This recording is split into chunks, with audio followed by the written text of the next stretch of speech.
माता की, भारत माता की, भारत माता की। वीर धरा रेवाड़ी से पूरे हरियाणा को राम राम।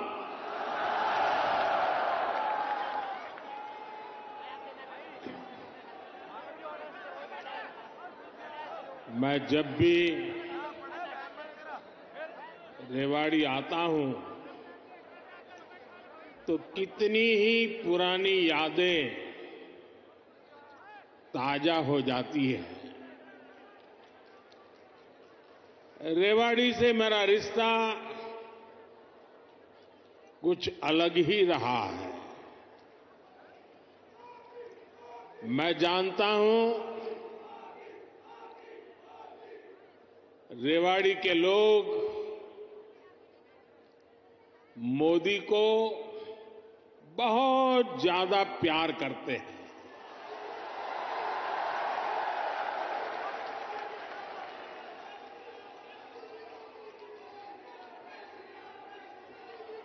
और अभी मेरे मित्र पार्टी ने मुझे पीएम के उम्मीदवार के रूप में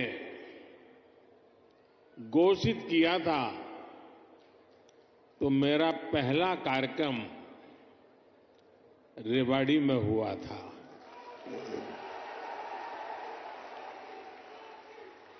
और उस समय रेवाड़ी ने 272 पार का आशीर्वाद दिया था और आपका वो आशीर्वाद सिद्धि बन गया।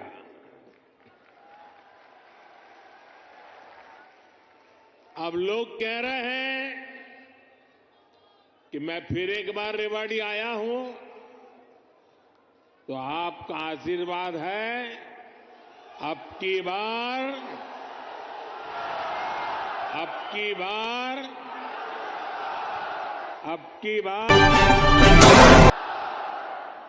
एनडीए सरकार 400 पार।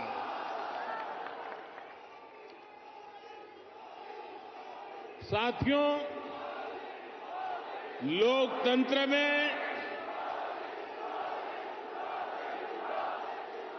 सीटों का महत्व तो है ही, लेकिन मेरे लिए उसके साथ साथ जनता जनार्दन का आशीर्वाद ये मेरे लिए बहुत बड़ी पूंजी है।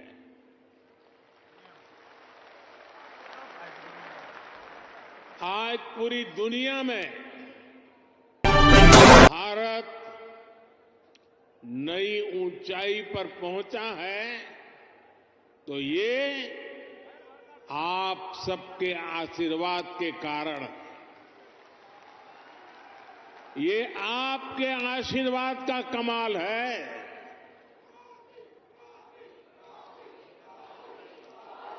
मैं कल ही 2 देशों की यात्रा के बाद देर रात हिंदुस्तान लौटा हूं। यूएई और कतर में जिस प्रकार का आज भारत को सम्मान मिलता है, हर कोने से भारत को शुभकामनाएं मिलती हैं, वो सम्मान सिर्फ मोदी का नहीं है, वो सम्मान हर भारतीय का है, आप सबका है।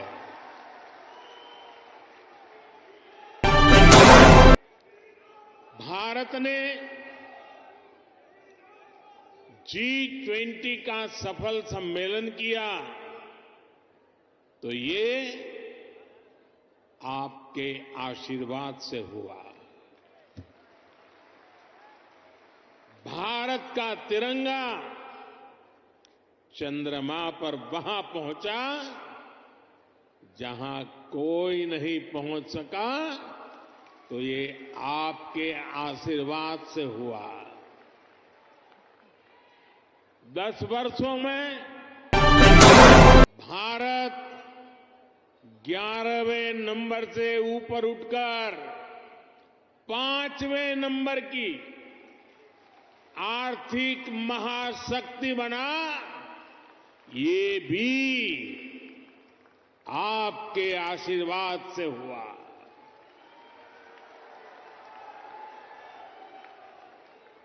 और अब मुझे अपने तीसरे टर्म में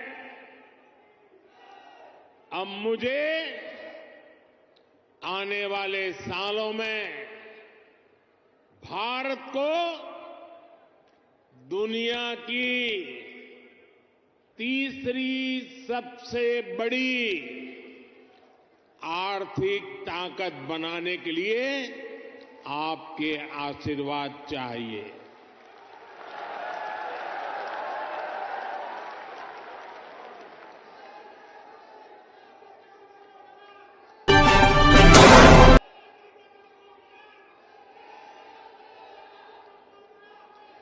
हरियाणा के मेरे भाई और बहनों,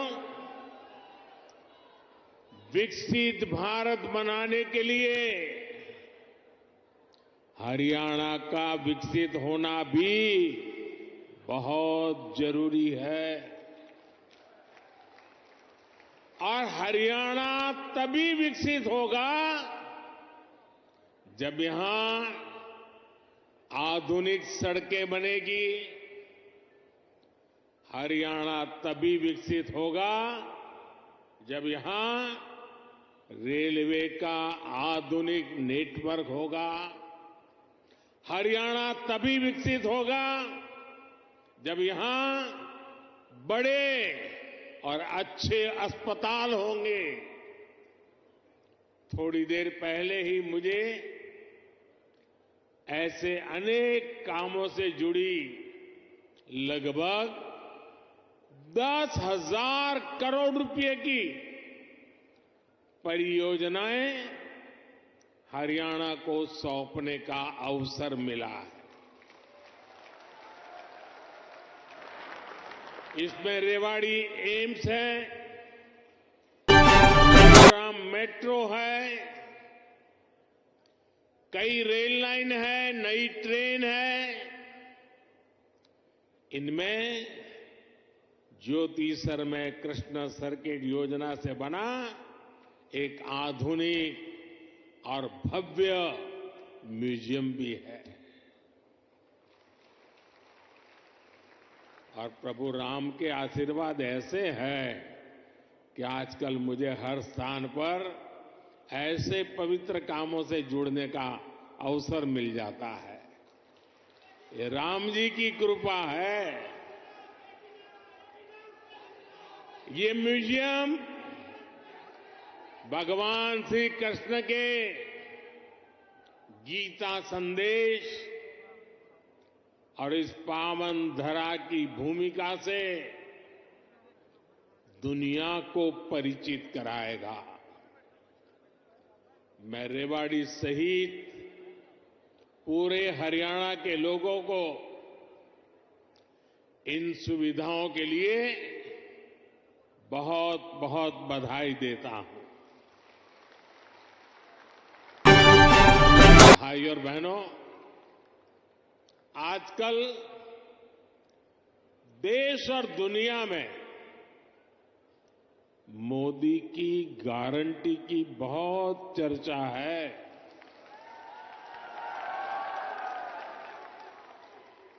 और रेवाड़ी तो मोदी की गारंटी का सबसे पहला गवाह है।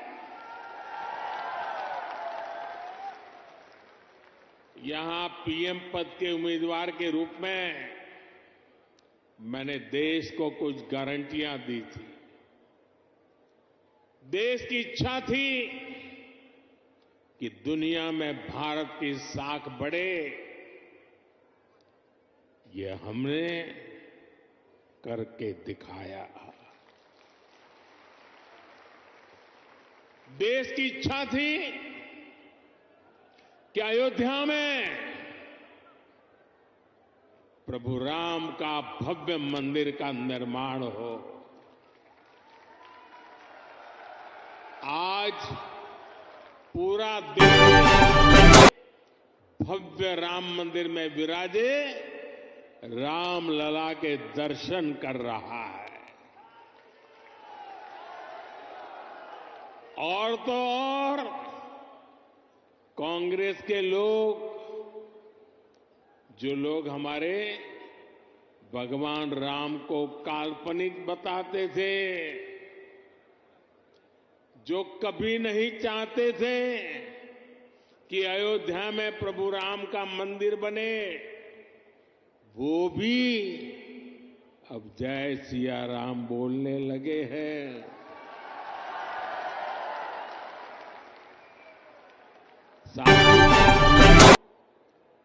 कांग्रेस ने दशकों तक जम्मू कश्मीर से आर्टिकल 370 हटाने पर रोड़े अटकाए थे। मैंने आपको गारंटी दी थी कि जम्मू कश्मीर से आर्टिकल 370 हटाकर रहूंगा।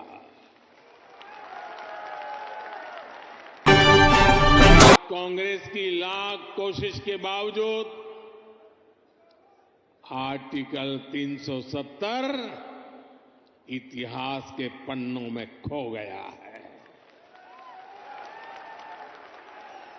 आज जम्मू कश्मीर में महिलाओं, दलितों, पिछड़ों, आदिवासियों को उनके हक मिलने लगे हैं।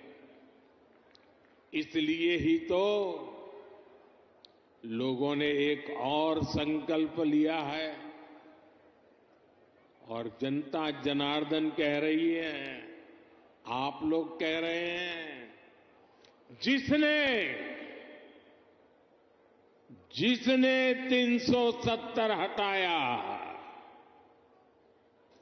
जिसने 370 हटाया, उस बीजेपी का टीका 370 सीटों से होगा।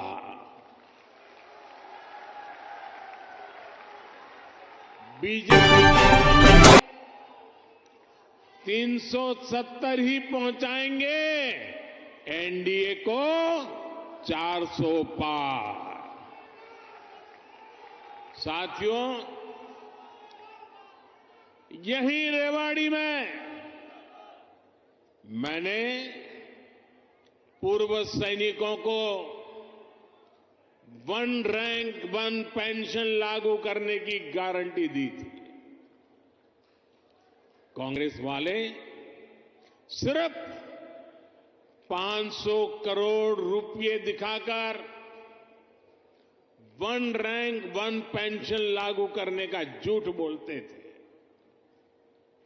रेवाड़ी की वीर धरा से लिया गया वो संकल्प मैंने आपके आशीर्वाद से पूरा किया। अभी तक ओआरओपी के तहत 1 रैंक 1 पेंशन के तहत पूर्व सैनिकों को करीब करीब 1 लाख करोड़ रुपए मिल चुके हैं और इसके बड़े लाभार्थी हरियाणा के भी पूर्व सैनिक रहे हैं। सिर्फ रेवाड़ी के ही सैनिक परिवारों की बात करूं तो उन्हें ओआरओपी से 600 करोड़ रुपए से ज्यादा मिले हैं। आप मुझे बताइए, ऐसा रेवाड़ी के सैनिक परिवारों को मिल रहा है, उससे भी कम कांग्रेस ने पूरे देश के पूर्व सैनिकों के लिए बजट में रखा था, सिर्फ 500 करोड़। ऐसे झूठ और धोखेबाजी के कारण ही कांग्रेस को देश ने नकार दिया है। साथियों, मैंने रेवाड़ी वासियों को, हरियाणा के परिजनों को यहां एम्स बनाने की भी गारंटी दी थी। आज यहां एम्स के निर्माण की प्रक्रिया शुरू हो गई है और हमारे राव इंद्रजीत तो इस काम के लिए लगातार, वो बोलते कम है लेकिन जो तय करे उसके पीछे लगे रहते हैं। आज एम्स का शिलान्यास हुआ है तो मेरी गारंटी की, और मैं आपको कहूंगा कि आज उसका शिलान्यास किया है और लोकार्पण भी हम ही करेंगे।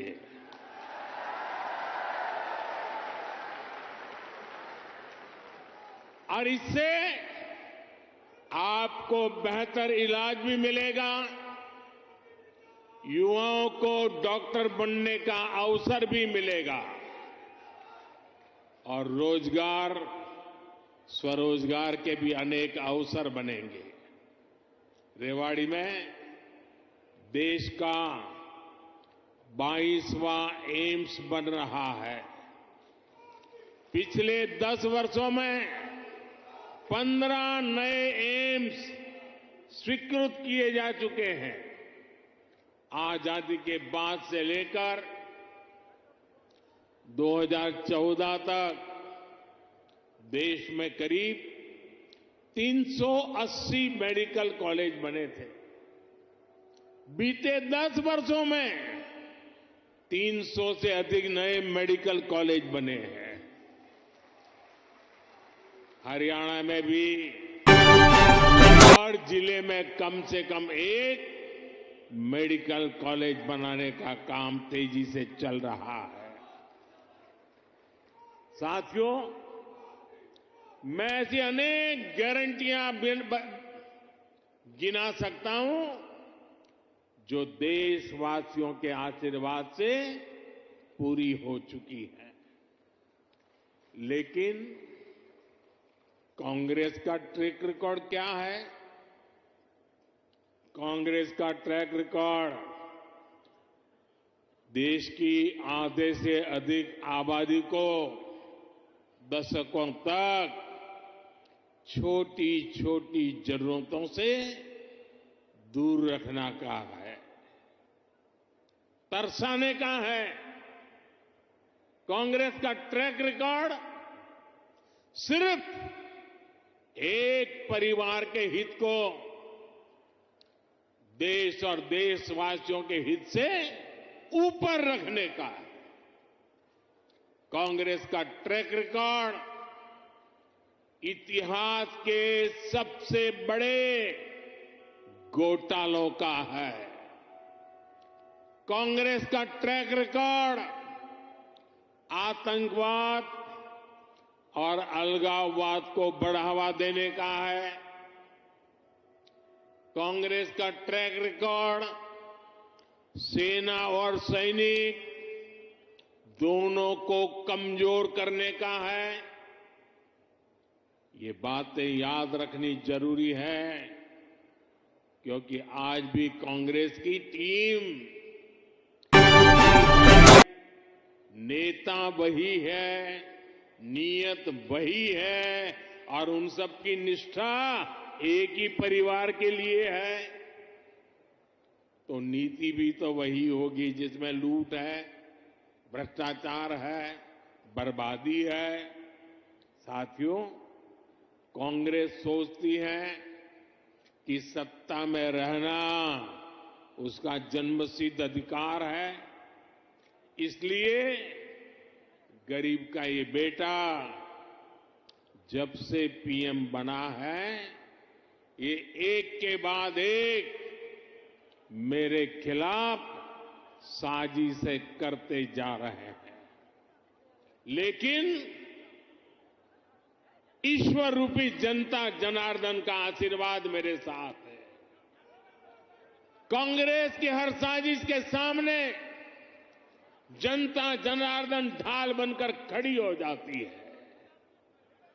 जितना ज्यादा कांग्रेस साजिशें करती है, उतना ही ज्यादा जनता मुझे मजबूत करती है, अपना आशीर्वाद देती है। इस बार भी कांग्रेस ने मेरे खिलाफ सारे मोर्चे खोल दिए हैं, लेकिन मेरे देश की जनता का सुरक्षा कवच, और जब जनता का सुरक्षा कवच होता है, जनता जनार्दन का आशीर्वाद होते हैं, माताएं बहनें ढाल बनकर के खड़ी होती हैं, तो संकटों से पार भी निकलते हैं और देश को आगे भी बढ़ाते हैं। और इसलिए आप सबके आशीर्वाद से हिंदुस्तान के कोने कोने में जो मैं अनुभव कर रहा हूं, इसलिए लोग कह रहे हैं एनडीए सरकार 400 पार। एनडीए सरकार, एनडीए सरकार, एनडीए सरकार। साथियों, एक परिवार के मोह में फंसी कांग्रेस, हरियाणा में वही हाल है। आज अपने इतिहास के सबसे दयनीय दौर से गुजर रही है। इनके नेता से अपना एक स्टार्टअप नहीं संभल रहा। ये लोग देश संभालने का सपना देख रहे हैं। आज कांग्रेस की हालत देखिए। कांग्रेस के पुराने नेता एक एक करके इनको छोड़कर जा रहे हैं। जिन्होंने कभी इनके साथ आने का इरादा किया था, वो भी इनसे भाग रहे हैं। आज स्थिति ये है कि कांग्रेस के पास अपने कार्यकर्ता तक नहीं बचे हैं। जहां कांग्रेस सरकार में है, वहां इनसे अपनी सरकारें भी नहीं संभल रही है। आज हिमाचल में लोगों को वेतन और पेंशन देने तक में मुश्किलें आ रही हैं। कर्नाटका में विकास की योजनाओं पर भी कांग्रेस सरकार काम नहीं कर पा रही है। भाई और बहनों, एक तरफ कांग्रेस का कुशासन है और दूसरी तरफ बीजेपी का सुशासन। यहां 10 वर्षों से डबल इंजन सरकार है। इसलिए गरीब कल्याण की जो भी योजनाएं मोदी ने बनाई है, उनके 100% अमल में हरियाणा अव्वल है। हरियाणा खेती के क्षेत्र में भी अभूतपूर्व प्रगति कर रहा है और यहां उद्योगों का दायरा भी निरंतर बढ़ रहा है।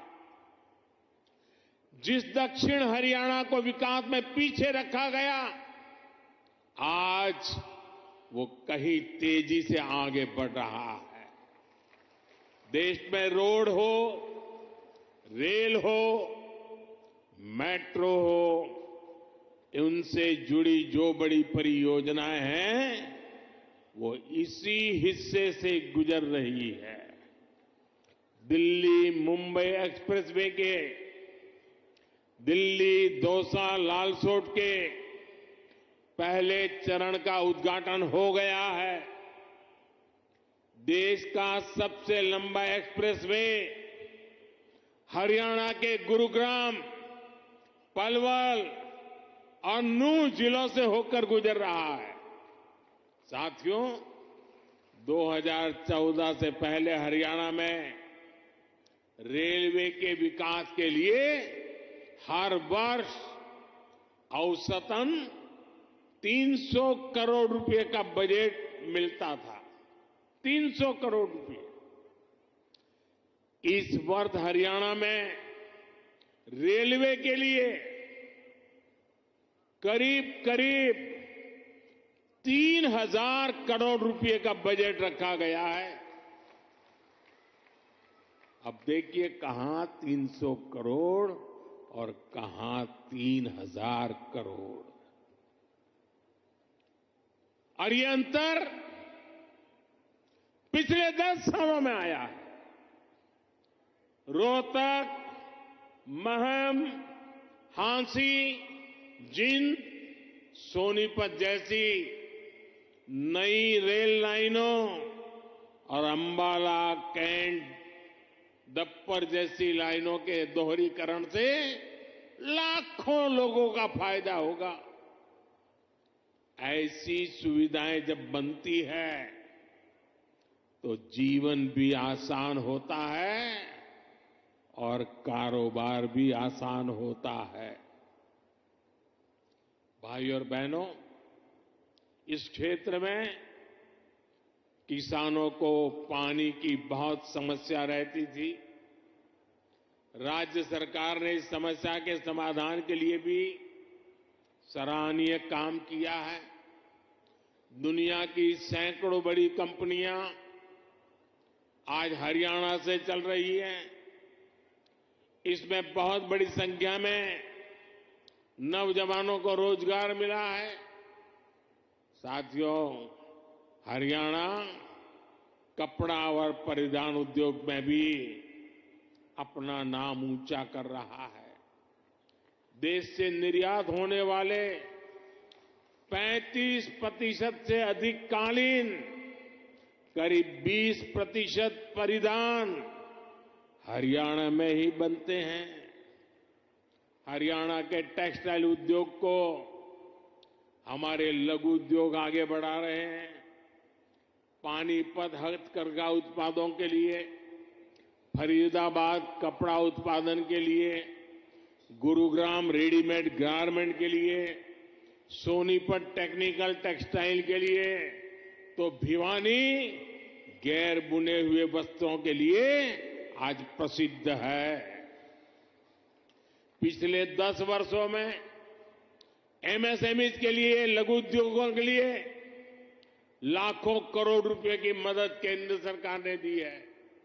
इससे पुराने लघु उद्योग, कुटीर उद्योग ये तो मजबूत हुए ही हैं, हरियाणा में हजारों नए उद्योग भी स्थापित हुए हैं। साथियों, रेवाड़ी तो विश्वकर्मा साथियों की कारीगरी के लिए भी जाना जाता है। यहां की पीतल की कारीगरी और हस्तकला बहुत मशहूर है। 18 व्यवसायों से संबंधित ऐसे पारंपरिक कारीगरों के लिए पहली बार पीएम विश्वकर्मा नाम से एक बड़ी योजना हमने शुरू की है। पीएम विश्वकर्मा योजना से देश भर में लाखों लाभार्थी जुड़ रहे हैं। भाजपा सरकार इस योजना पर 13,000 करोड़ रुपए खर्च करने जा रही है। ये योजना हमारे इन पारंपरिक कारीगरों और उनके परिवारों का जीवन बदलने वाली है।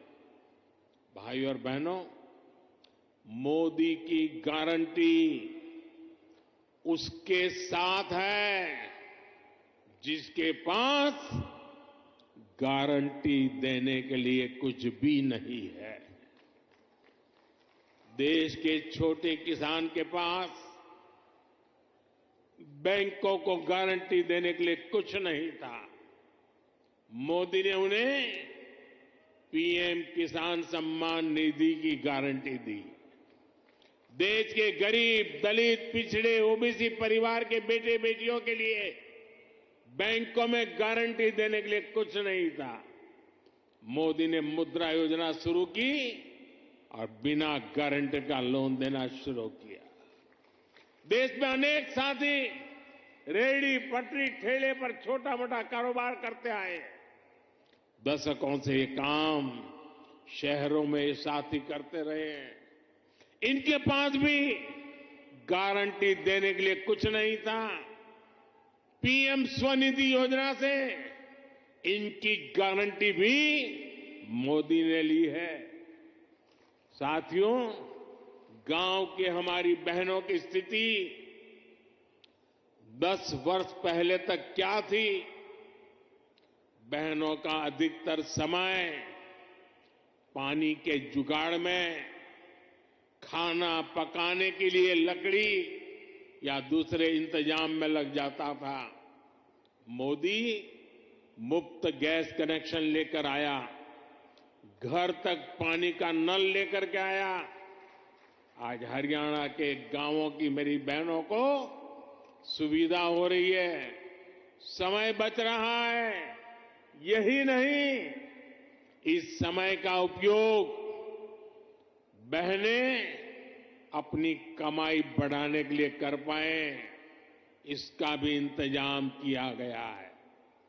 पिछले 10 वर्षों में देश भर में 10 करोड़ बहनों को हमने स्वयं सहायता समूहों से जोड़ा है। इसमें हरियाणा की भी लाखों बहनें हैं। बहनों के इन समूहों को लाखों करोड़ रुपए की मदद दी गई है। मेरी कोशिश यही है कि ज्यादा से ज्यादा बहनों को लखपति दीदी बना सकूं। अभी तक 1 करोड़ बहनें लखपति दीदी बन चुकी है। कुछ दिन पहले जो बजट हम लेकर आए हैं, उसमें 3 करोड़ बहनों को लखपति दीदी बनाने का लक्ष्य रखा गया है। हमने नमो ड्रोन दीदी योजना भी शुरू की है। इसके तहत बहनों के समूहों को ड्रोन चलाने की ट्रेनिंग दी जाएगी और ड्रोन दिए जाएंगे। ये ड्रोन खेती के काम में आएंगे और इससे बहनों को अतिरिक्त कमाई होगी। साथियों, हरियाणा अद्भुत संभावनाओं का राज्य है। मैं हरियाणा के फर्स्ट टाइम वोटर्स को, जो पहली बार मतदान करने वाले हैं, जो 18, 20, 22 साल की उम्र के हैं, उनको विशेष रूप से कहूंगा कि आपका भविष्य बहुत उज्जवल होने वाला है। डबल इंजन सरकार आपके लिए विकसित हरियाणा बनाने में जुटी है। टेक्नोलॉजी से टेक्सटाइल तक, टूरिज्म से ट्रेड तक, हर सेक्टर में रोजगार के नए अवसरों के लिए हम प्रयासरत हैं। आज पूरा विश्व भारत में निवेश के लिए उत्सुक है और निवेश के लिए हरियाणा एक उत्तम राज्य बनकर उभर रहा है। और निवेश बढ़ने का मतलब है कि नौकरी के नए अवसर भी बढ़ रहे हैं। इसलिए डबल इंजन की सरकार को आपका आशीर्वाद ऐसे ही मिलता रहे, ये बहुत जरूरी है। एक बार फिर आपको एम्स के लिए हजारों करोड़ रुपए की परियोजनाओं के लिए मेरी तरफ से बहुत बहुत बधाई। मेरे साथ बोलिए, भारत माता की, भारत माता की, भारत माता की। बहुत बहुत धन्यवाद।